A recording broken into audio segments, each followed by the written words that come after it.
മൂത്രത്തിൽ കല്ല് അല്ലെങ്കിൽ വൃക്കയിൽ കല്ല്, ഈ കിഡ്നി സ്റ്റോൺ, റീനൽ സ്റ്റോൺ എന്നൊക്കെ പറയുന്ന ഒരു ബുദ്ധിമുട്ട് അല്ലെങ്കിൽ ഒരു വലിയൊരു പ്രയാസം കോമൺ ആയിട്ട് നമ്മുടെ പബ്ലിക്കിൽ നിന്ന് ഒരുപാട് പേര് പ്രയാസപ്പെടുത്തുന്ന ഒരു ഇഷ്യൂ ആണ് ഈ പറഞ്ഞിട്ടുള്ള മൂത്രത്തിൽ കല്ല് എന്ന് പറയുന്നത്, കിഡ്നി സ്റ്റോൺ എന്ന് പറയുന്നത്. അതുകൊണ്ട് ഒരുപാട് ആളുകൾ പല രീതിയിലാണ് പ്രശ്നങ്ങൾ. നേരത്തെ ഞാൻ പറഞ്ഞ നല്ല സിവിയർ പെയിൻ ഉണ്ടാവും, ചില ആൾക്ക് നല്ല വോമിറ്റിംഗ് ടെൻഡൻസി, നല്ല ഈ പെയിൻ വേദന എന്ന് പറയുമ്പോൾ ഏത് ഭാഗത്താണ്, റൈറ്റ് സൈഡിലാണോ ലെഫ്റ്റ് സൈഡിലാണെന്നുള്ള ഇമ്പോർട്ടൻ്റ് ആണ്.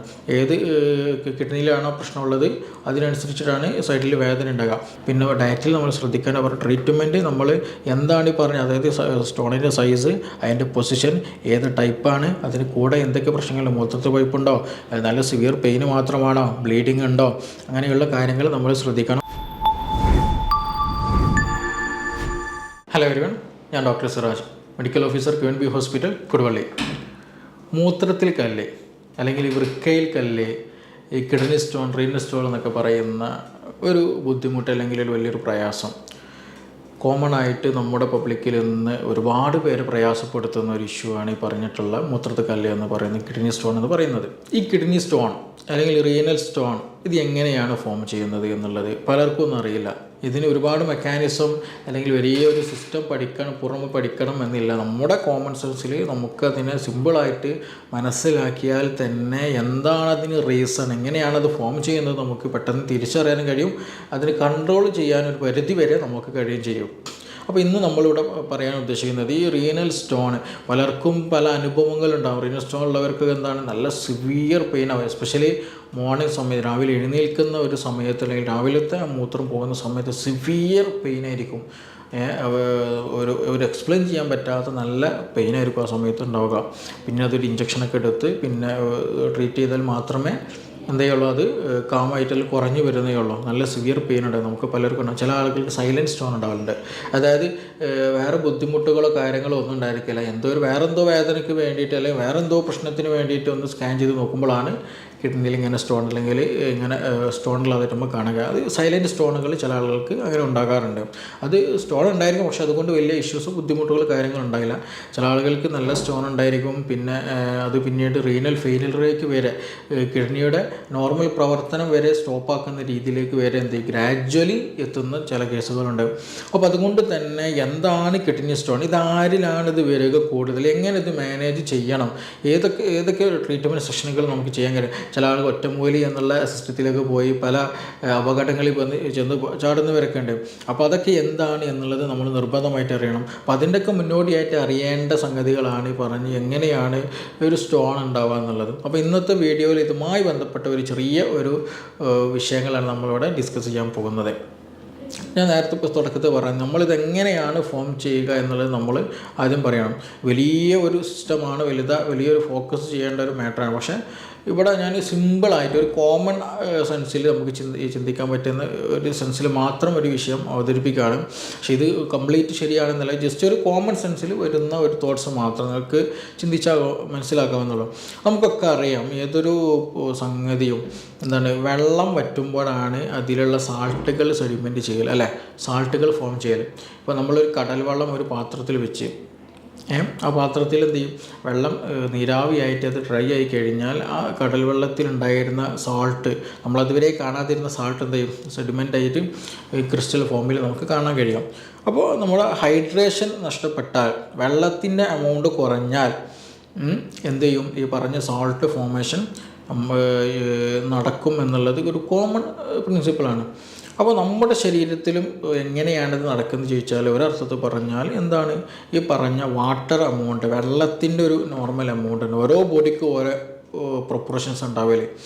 അപ്പോൾ അതുകൊണ്ട് തന്നെ സ്വാഭാവികമായിട്ടും ശരീരത്തിന് കിട്ടേണ്ടിയിരുന്ന ഒരു നോർമൽ എമൗണ്ട് വാട്ടർ ലഭിക്കാതിരിക്കുമ്പോൾ അത് എന്ത് ചെയ്യും, ഈ സോൾട്ട് ഫോമേഷൻ അല്ലെങ്കിൽ ക്രിസ്റ്റൽ ഫോമേഷൻ നടക്കാനുള്ള സാധ്യത അല്ലെങ്കിൽ സ്റ്റോൺ ഫോമേഷൻ നടക്കാനുള്ള സാധ്യത വളരെ കൂടുതലാണ്. ഒരു റീസൺ അത്.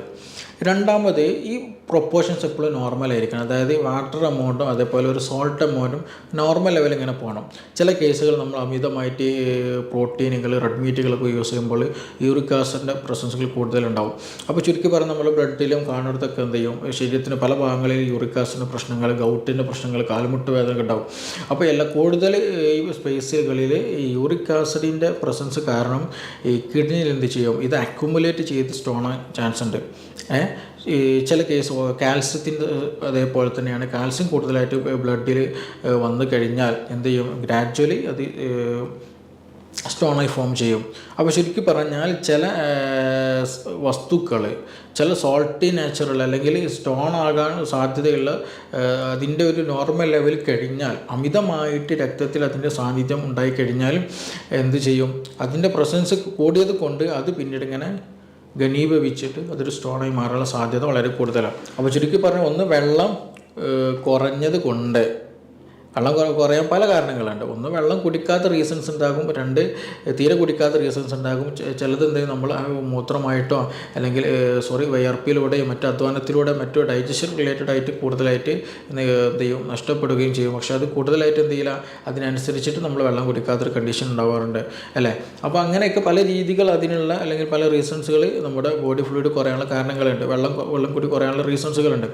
പിന്നെ ഈ പറഞ്ഞതുപോലെ ഈ സ്റ്റോണുകൾ, ഈ പറഞ്ഞ യൂറിക് ആസിഡ്, കാൽസ്യം, സിസ്റ്റിൻ പോലെയുള്ള കണ്ടൈനുകൾ ബ്ലഡിൽ കൂടുതൽ വരുമ്പോൾ ഈ കിഡ്നിയിൽ വന്നിട്ട് അക്യുമുലേറ്റ് ചെയ്തിട്ട് അത് സ്റ്റോണായി മാറാറുണ്ട്.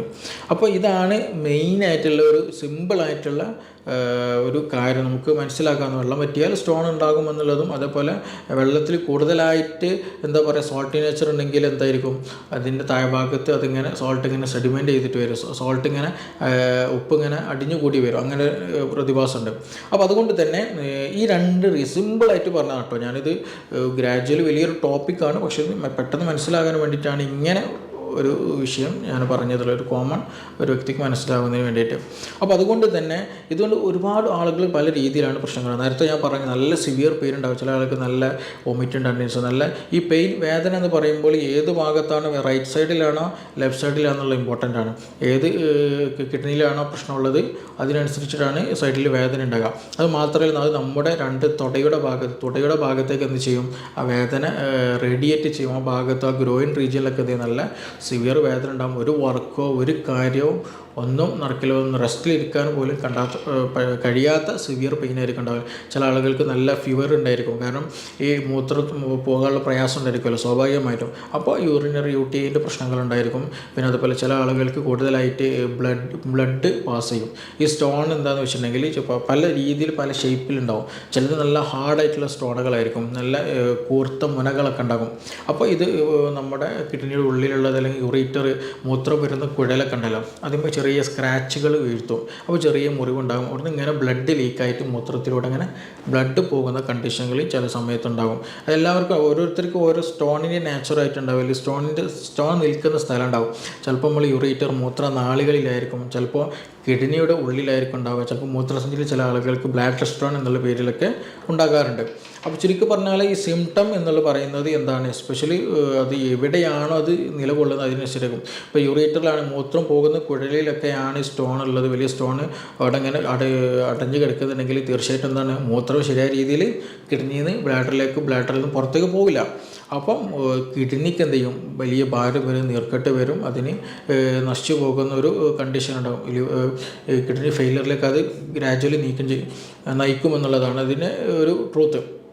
അപ്പോൾ അതുകൊണ്ട് തന്നെ പല ആളുകൾക്കും പല രീതിയിൽ അതിൻ്റെ പൊസിഷനും അതിൻ്റെ ഇമ്പോർട്ടൻസ് അനുസരിച്ചിട്ടായിരിക്കും ഉണ്ടാകാം. കൂടുതലായിട്ടും സ്റ്റോൺ ഉണ്ടാകുന്നത് നേരത്തെ പറഞ്ഞ പോലെ യൂറിക് ആസിഡിന് ഇഷ്യൂസ് ഉള്ളവർക്ക്, കാൽസ്യം കൂടുതലായിട്ട് സെഡിമെൻറ്റേഷൻ നടന്നിട്ട് സിസ്റ്റിൻ എന്നുള്ള കമ്പോണൻറ്റ് സെഡിമെൻറ്റേഷൻ അങ്ങനെയൊക്കെ ആയിട്ടാണ് കൂടുതൽ. പിന്നെ അതുപോലെ തന്നെ ചില ആളുകൾക്ക് ഇടയ്ക്കിടയ്ക്ക് യൂട്ടിയെ വന്ന് പോകുന്നവർക്കും ഇങ്ങനെയുള്ള ചില സ്റ്റോണുകൾ കാണാറുണ്ട്. അപ്പോൾ അതുകൊണ്ട് തന്നെ നമ്മുടെ ഡൈജഷൻ വളരെ ഇമ്പോർട്ടൻ്റ്. ഞാൻ നേരത്തെ പറഞ്ഞു, നമ്മൾ വെള്ളം ഇമ്പോർട്ടൻ്റ് ആണ്, അതേപോലെ യൂറിക് ആസിഡ് പോലെയുള്ള കമ്പൗണ്ടുകൾ ഫോം ചെയ്യുന്നതും വളരെ ഇമ്പോർട്ടൻ്റ് ആണ്. അപ്പോൾ അമിതമായിട്ട് കാൽസ്യത്തിൻ്റെ ഗുളിക കഴിക്കുക, റിപ്പീറ്റഡ് ആയിട്ട് എന്തെങ്കിലും ബോൺ റിലേറ്റഡ് ആയിട്ട് അല്ലെങ്കിൽ മെനോപോസ് റിലേറ്റഡ് ആയിട്ട് ചിലപ്പോൾ ഡോക്ടേഴ്സ് എന്ത് ചെയ്യും, കാൽസ്യത്തിൻ്റെ ഗുളിക കൊടുക്കാറുണ്ട്. അത് സിവിയർ ആയിട്ട് അല്ലെങ്കിൽ പിന്നീടൊരു സജഷൻ നോക്കാണ്ട് ഒരു തവണ വന്നതല്ലേ, അപ്പോൾ ഇനി ഫുള്ള് കാലം ഗുളിക കഴിക്കുക എന്നുള്ള മെൻറ്റാലിറ്റിയിൽ ചിലപ്പോൾ എന്തെങ്കിലും കണ്ടിന്യൂ ആയിട്ട് കഴിച്ചുകൊണ്ടിരിക്കും, അത് സ്റ്റോണിലേക്ക് നീണ്ടുന്നു എന്നുള്ളതാണ്. പിന്നെ യൂറിക് ആസിഡ് ഇഷ്ടമുള്ളവർക്ക് യൂറിക് ആസിഡിൻ്റെ സ്റ്റോണുകളൊക്കെ ഉണ്ടാകും. അങ്ങനെയുള്ള പല സാധ്യതകൾ വളരെ കൂടുതലാണ്. സ്റ്റോൺ ഉണ്ടാകാനുള്ള ഒരു കാരണം നമ്മൾ പറഞ്ഞു എന്താണത്, വെള്ളത്തിൻ്റെ എമൗണ്ട് കുറഞ്ഞിട്ട് സാൾട്ടായിട്ട് ഫോം ചെയ്യുക എന്നുള്ളത്. വെള്ളത്തിൻ്റെ എമൗണ്ട് കുറയുന്ന കണ്ടീഷനുകൾ കൂടുതലായിട്ട് വർക്ക് ചെയ്യുന്ന, ശരിയായ രീതിയിൽ വെള്ളം കുടിക്കാണ്ടിരിക്കുക, അങ്ങനത്തെ കേസുകളിലൊക്കെ എന്ത് ചെയ്യും, ഈ പ്രശ്നങ്ങൾ കൂടുതലായിട്ട് ഉണ്ടാകും. പിന്നെ അതുപോലെ നേരത്തെ ഞാൻ പറഞ്ഞു ഡയബറ്റീസിൻ്റെ ഇഷ്യൂസ് ഉള്ളവർക്ക്, വേറെ മെറ്റബോളിക് ഡിസോർഡർ ഉള്ളവർക്കൊക്കെ ഇതിനുള്ള സാധ്യത വളരെ കൂടുതലാണ്. പിന്നെ ഇത് കൂടുതൽ കണ്ടുവരുന്ന ഒരു കാറ്റഗറീസ് ഒരു പീപ്പിൾ ഉണ്ട്. അത് നമ്മൾ കൂടുതലായി ശ്രദ്ധിക്കേണ്ടതും കൂടിയാണ്.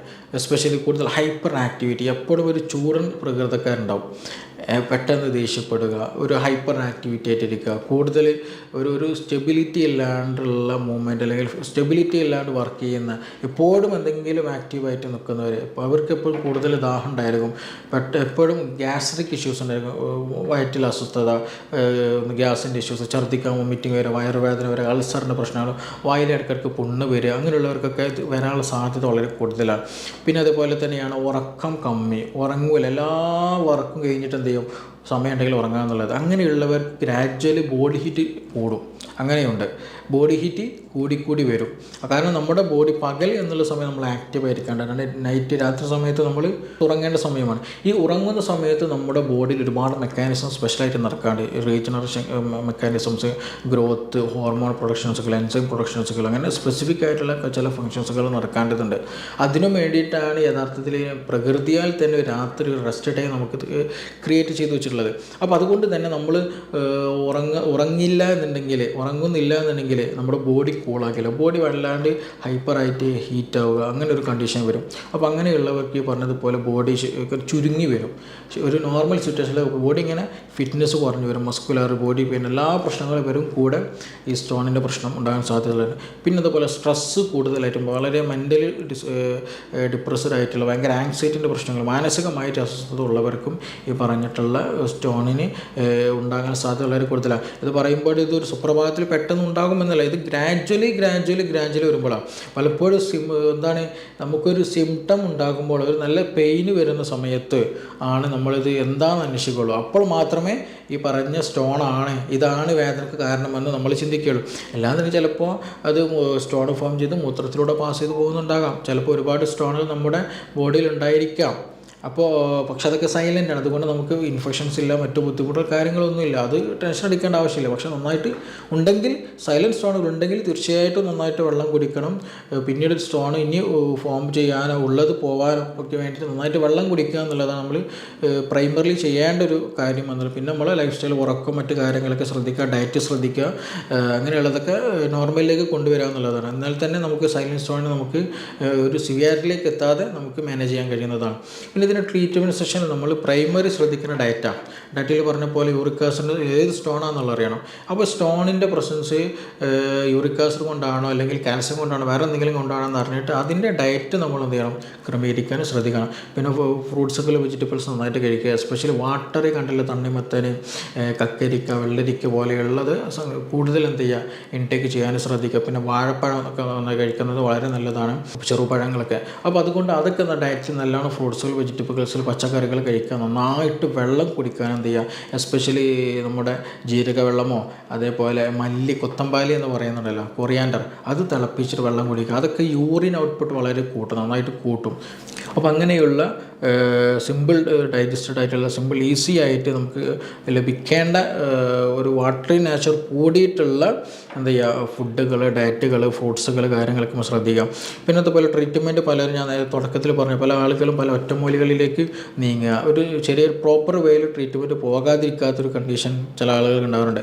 പലപ്പോഴും നമ്മൾ ശ്രദ്ധിക്കേണ്ടത് ഈ സ്റ്റോണിൻ്റെ ട്രീറ്റ്മെൻറ്റിൽ ഏത് ടൈപ്പ് സ്റ്റോണാണെന്നുള്ളത് നമ്മൾ അറിയണം.